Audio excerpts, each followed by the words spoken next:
There's a little problem that I need to fix. Oh, I can do that. Oh, yeah, I can do that. But I mean,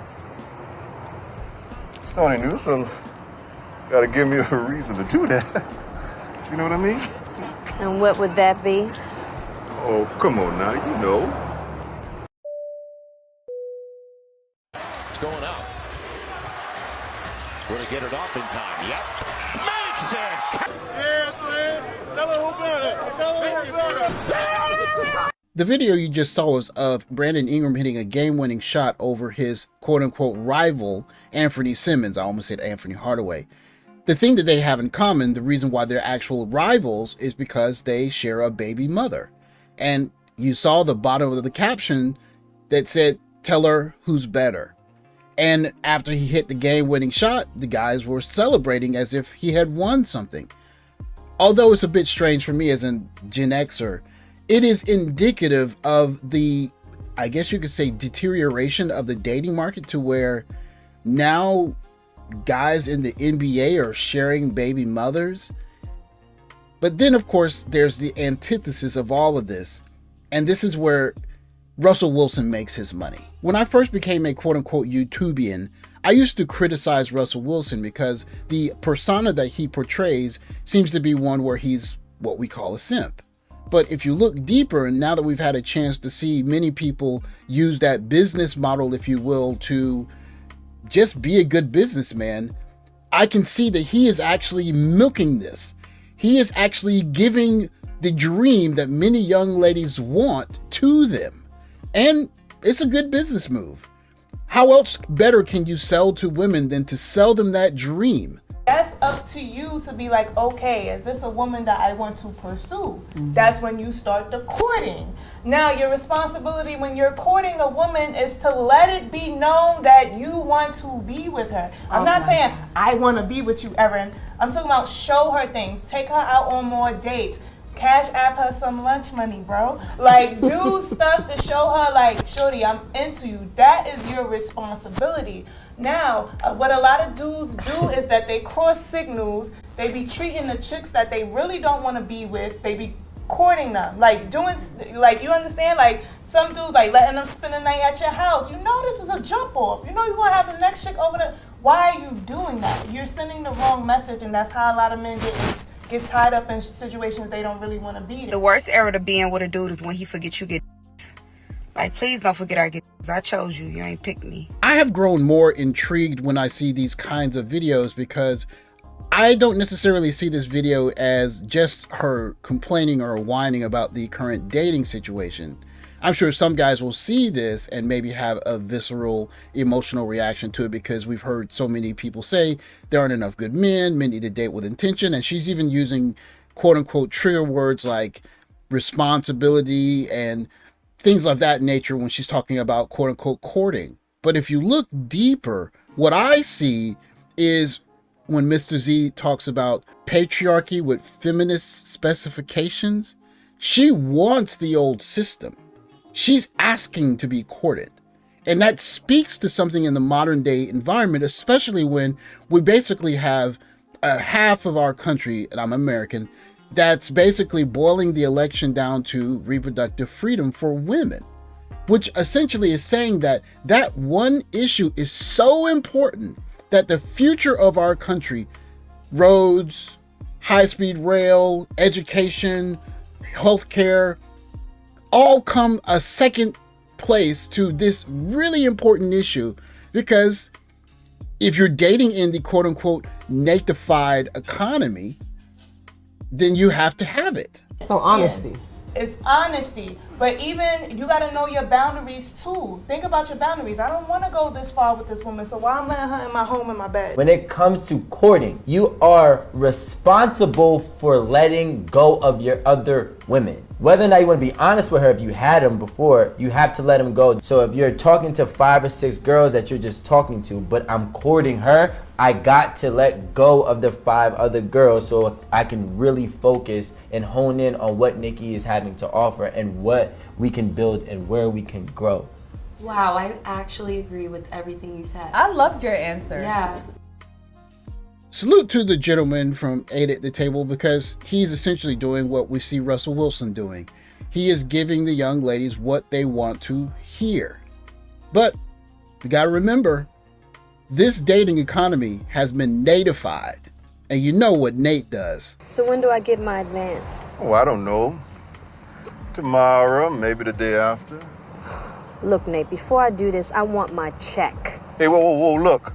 You're not getting no check from me until I'm done, you understand? Women in poverty, I can control them better. A girl who can't afford to say, "F you, Corey, I'm gone." She just can't afford to do it. So I take advantage of that. Now, that might be wrong, but her poverty and my needs, most of the time, it even out. I don't really need a lot of their time.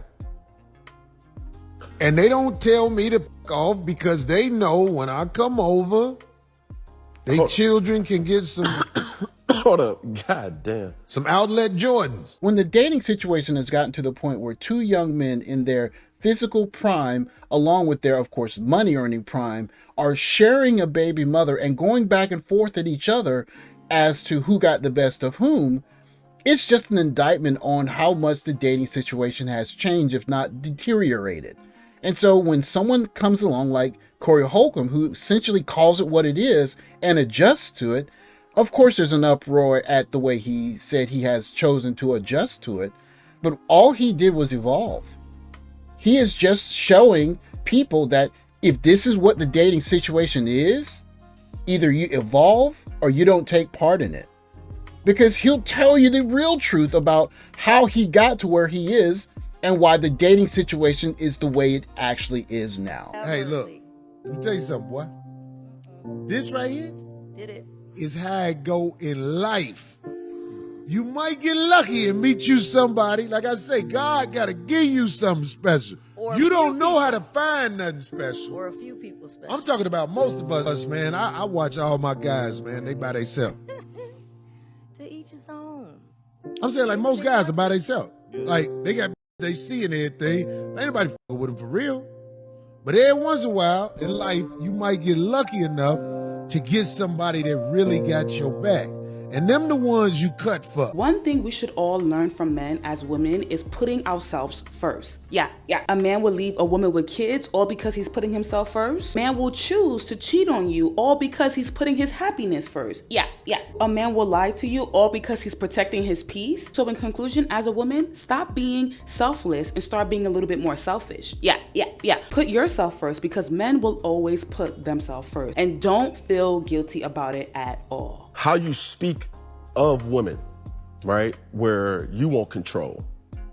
Is there ever... I don't want control that is taken by force. I want control because I'm the one who is the leader of the pack, naturally. I like women who make money, just I can't do nothing with you other than sleep with you. If you could take care of yourself, you're gonna think you could talk to me. I don't like you talking to me a lot. I know you got your own money and all like that, so if you want to, we can hook up, hang out, do that for a minute. But I'm saying, girls in poverty, because they have a deficiency. Poverty is a deficiency out here in America. I can fix your little deficiency. Hey, whoa, look. You're not getting no check from me until I'm done, you understand? When I speak of the natification of the modern dating situation, essentially, if you're going to wait at the finish line for the guy to arrive with his resources, then you're going to have to take what you get. Because that guy knows, just as Corey Holcomb said, that he went through some very difficult moments, some very lonely moments, and nobody cared. As a matter of fact, the story of one gentleman who spent a year buckling down and doing his best and denying himself the worldly pleasures that many men enjoy in order to get to where he wanted to get to. And now that he's gotten to where he is, and he did it all without some young lady sitting next to him saying, "You're tired, you're hungry, let me make your breakfast for you. Can I come over and do X, Y, and Z for you because I know you're trying to do something really big?" Instead, what is the case is that, "Oh, no, I'm just going to wait at the finish line and you got to choose me then." It just doesn't work.